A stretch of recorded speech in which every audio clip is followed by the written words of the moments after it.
Jeżeli obserwujesz mnie już od jakiegoś czasu, na pewno wiesz, że zajmuję się nauczaniem języków, ale możesz nie wiedzieć, że zajmuję się też czymś innym, co wiąże się z językami, a mianowicie tłumaczeniem.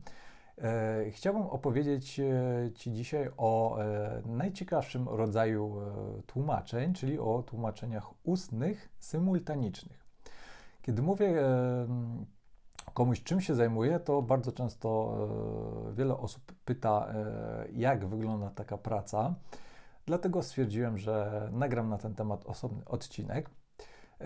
Jeżeli nie wiesz dokładnie, o czym mówię, tłumaczenia ustne symultaniczne to tłumaczenia, które polegają na tłumaczeniu czyjejś wypowiedzi w czasie rzeczywistym, symultanicznie, czyli jednocześnie. I w zasadzie zawsze do tego jest potrzebny jakiś sprzęt. Najczęściej jest to dźwiękoszczelna kabina, w której jest mikrofon, są słuchawki, ja zawsze mam swoje słuchawki i specjalny panel sterowania, na którym możemy wybrać język, którego słuchamy albo w którym mówimy, głośność. Możemy też wyciszyć mikrofon, jeżeli na przykład chcemy sobie zakasłać. Możesz zobaczyć teraz na zdjęciu, jak to wygląda. Coraz częściej robi się takie tłumaczenia online i do tego też oczywiście trzeba mieć swój sprzęt, trzeba mieć słuchawki i dobry mikrofon przede wszystkim. I takie tłumaczenia symultaniczne można wykonywać na różnych platformach, takich jak Zoom na przykład. Zoom ma taką opcję tłumaczenia symultanicznego i tam na przykład jak jest organizowana jakaś międzynarodowa konferencja, jakiś webinar czy coś w tym stylu, to można tam słuchać mówcy w tym języku, w którym on mówi, a można też przełączyć się na inny kanał i słuchać tłumaczenia na przykład na język polski. Ale są też specjalne platformy stworzone z myślą właśnie o takich międzynarodowych wydarzeniach online. Tłumaczenia symultaniczne to jest jeden z dwóch głównych rodzajów tłumaczeń ustnych. Drugim rodzajem są tłumaczenia konsekutywne, które polegają na tym, że nie tłumaczymy jednocześnie, tylko ktoś mówi na przykład kilka zdań i wtedy ja te kilka zdań tłumaczę i też najczęściej w tłumaczeniach konsekutywnych robi się notatki, z których później korzysta się w czasie tłumaczenia. Ale na pewno to tłumaczenia symultaniczne są tymi najtrudniejszymi. Kolejna ważna rzecz, o której niewiele osób wie, to to, że w takiej kabinie dla tłumaczy symultanicznych są zawsze miejsca dla dwóch osób. I nieprzypadkowo, bo tłumacze symultaniczni praktycznie zawsze pracują w parach. I ludzie, którzy na przykład zatrudniają takich tłumaczy, ale wcześniej nie mieli do czynienia z tłumaczami symultanicznymi, często dziwią się, dlaczego musi być dwóch tłumaczy czy dwoje tłumaczy, dlaczego nie wystarczy jeden.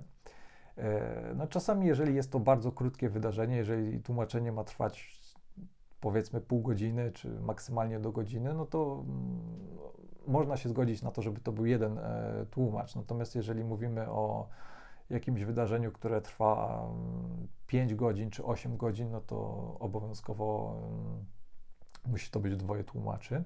Wynika to z tego, że tłumaczenia symultaniczne to jest bardzo wyczerpująca czynność, na tyle wyczerpująca, że potrzebny jest odpoczynek. Jeżeli nie wierzysz, to spróbuj robić to na przykład przez godzinę bez przerwy i zobaczysz, jak będziesz się czuł po tej godzinie. Dlatego tłumacze pracują w parach i zmieniają się co jakiś czas, mniej więcej co 15-20 minut.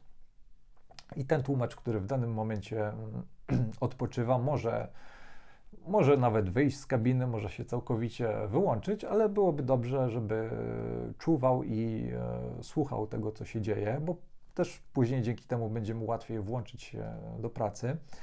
I ten tłumacz, który w danym momencie nie pracuje, może pomagać swojemu koledze czy koleżance, bo może być tak, że ten tłumacz, który aktualnie pracuje, się zatnie, bo on na przykład nie będzie znał jakiegoś słowa i w tym momencie drugi może szybko sprawdzić na komputerze to słowo i mu podać, albo może mu zapisywać jakieś liczby, jeżeli na przykład nagle pojawia się dużo liczb, które zawsze są problemem, to ten tłumacz, który aktualnie nie pracuje, może notować te liczby na przykład. Właśnie dlatego tłumacze pracują w parach i tak jak powiedziałem wcześniej, jest to na tyle wyczerpujące zajęcie, że potrzebne są do tego dwie osoby, żeby zapewnić odpowiednią jakość. I po takiej na przykład 8-godzinnej konferencji przeważnie jestem tak zmęczony, że nie wiem, jak się nazywam i jedyna rzecz, na jaką mam ochotę, to po prostu położyć się na łóżku i gapić się w sufit. Być może zastanawiasz się, co jest potrzebne do tego, żeby zostać tłumaczem symultanicznym.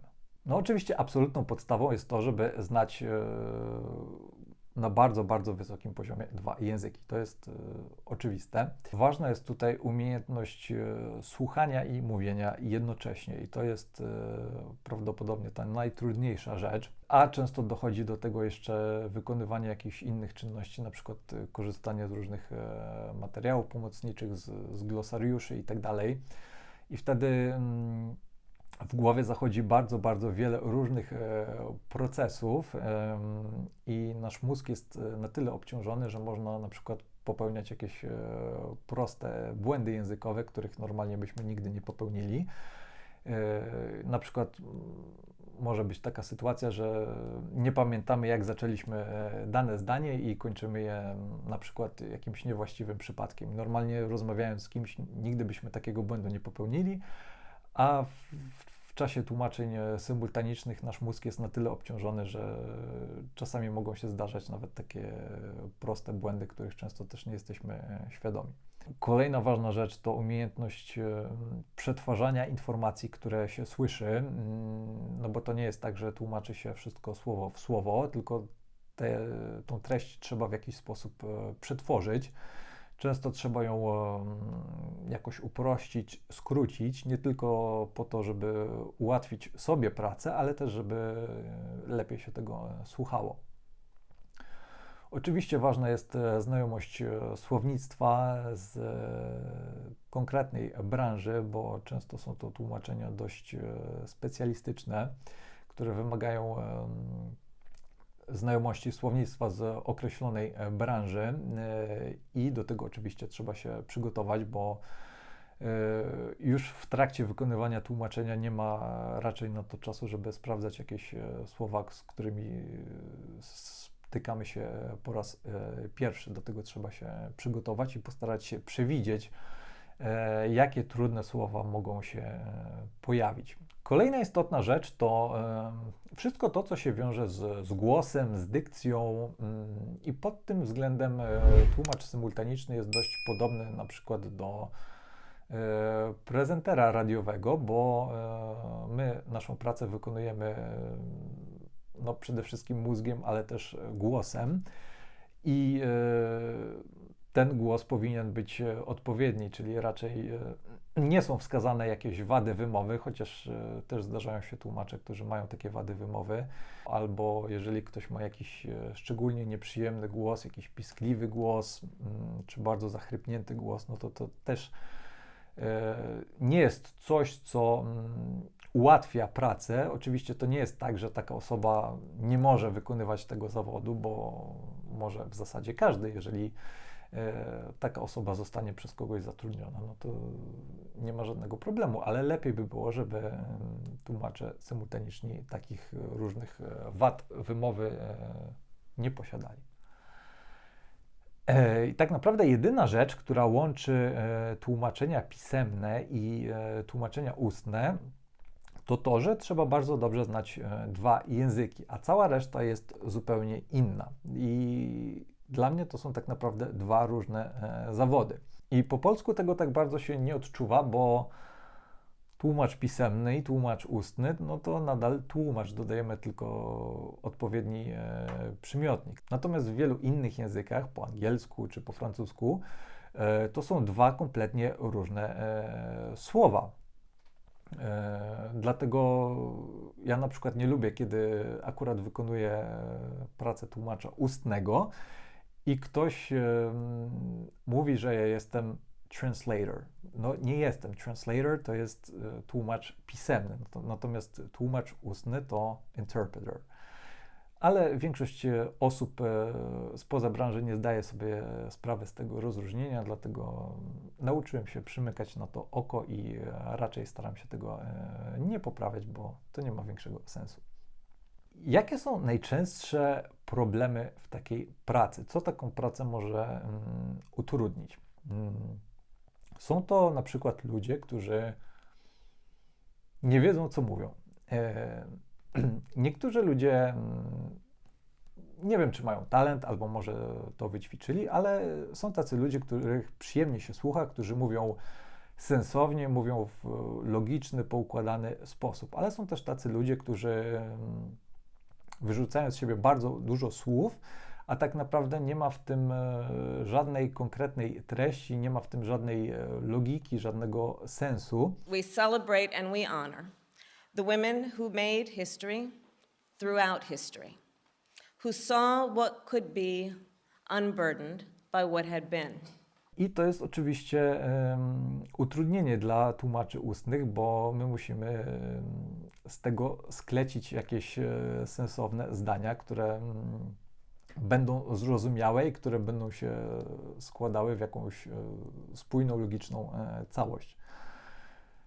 I takie osoby są na pewno problemem i nieraz zdarzało mi się tłumaczyć kogoś, kto właśnie gada od rzeczy i tak zastanawiałem się w myślach, człowieku, co ty gadasz, przecież to nie ma żadnego sensu, ale mimo wszystko musiałem jakoś to przetłumaczyć i coś z tego zbudować, coś, co ma jakiś chociażby minimalny sens.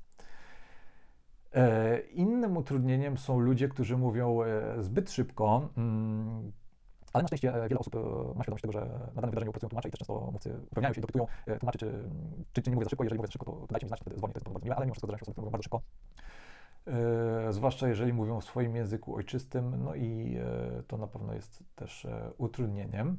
Kolejnym problemem mogą być trudności w zrozumieniu mówcy i tutaj nie mam na myśli to, że ktoś gada bez sensu, tak jak wcześniej wspomniałem. Bardziej chodzi mi o to, że na przykład ktoś mówi z obcym akcentem, nie mówi w swoim języku ojczystym, bo to się też zdarza i to może sprawić, że taką osobę trudniej jest zrozumieć.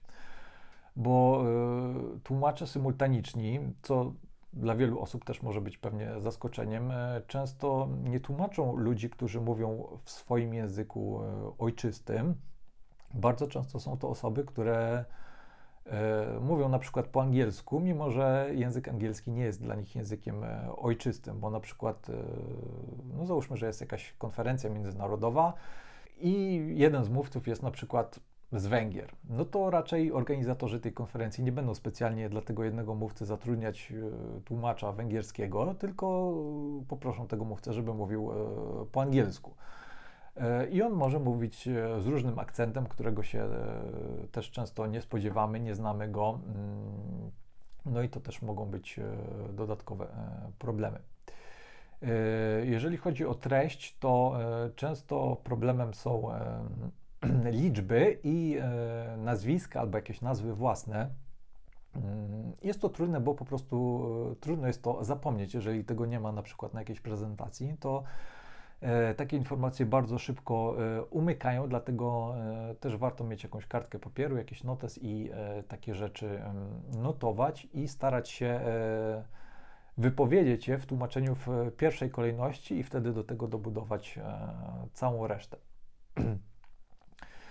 No i takimi problemami też mogą być różne problemy fizjologiczne, nie wiem jak to nazwać. Na przykład może się zdarzyć jakiś nagły atak kaszlu, albo może się zdarzyć nagła potrzeba pójścia do toalety, na przykład wywołana stresem, chociaż mnie takie nawet bardzo duże wydarzenia nie stresują, no ale mogą się zdarzyć różne rzeczy i też to jest kolejny powód, dla którego tłumacze pracują w parach, bo w razie czego ta druga osoba może przejąć mikrofon i ta, która ma akurat jakieś problemy, musi się wykaszleć albo musi pójść do toalety, może to zrobić bez żadnego problemu. Jeżeli zastanawiasz się, jak to wygląda w praktyce, oczywiście możesz spróbować zrobić to w domu i poćwiczyć sobie tłumaczenie symultaniczne, tak po prostu, żeby przekonać się, jak to jest. Nie musisz mieć do tego profesjonalnej kabiny. Na pewno wszystko, czego potrzebujesz, masz już do dyspozycji. Masz na pewno jakiś mikrofon, chociażby w swoim telefonie czy w komputerze. Masz słuchawki i możesz spróbować wykonać takie próbne tłumaczenie symultaniczne w domu. Jeżeli chcesz się przekonać, jak to wygląda, możesz znaleźć sobie jakieś nagranie w internecie, na YouTubie. Może to być coś, co już znasz, możesz tłumaczyć na język polski albo na język obcy, jeżeli na tyle dobrze znasz jakiś język. I po prostu spróbuj i zobacz, jak to jest, bo zupełnie inaczej się o tym mówi, a zupełnie inaczej wygląda to w praktyce, kiedy sami to robimy. I oczywiście nie rób tego w myślach, rób to na głos. I warto też się nagrać i później to odsłuchać, bo wtedy takie ćwiczenie jest dużo ciekawsze. I myślę, że okaże się, że jest to dużo trudniejsze niż Ci się wydaje. To już wszystko, co przygotowałem w tym odcinku. Jeżeli masz jakieś pytania dotyczące tłumaczeń symultanicznych, na które nie odpowiedziałem w tym odcinku, oczywiście możesz je zadać w komentarzu. Na wszystkie pytania postaram się odpowiedzieć. Na koniec przypominam, że warto subskrybować ten kanał, jeżeli uczysz się jakiegokolwiek języka obcego i do zobaczenia w kolejnym odcinku już za tydzień.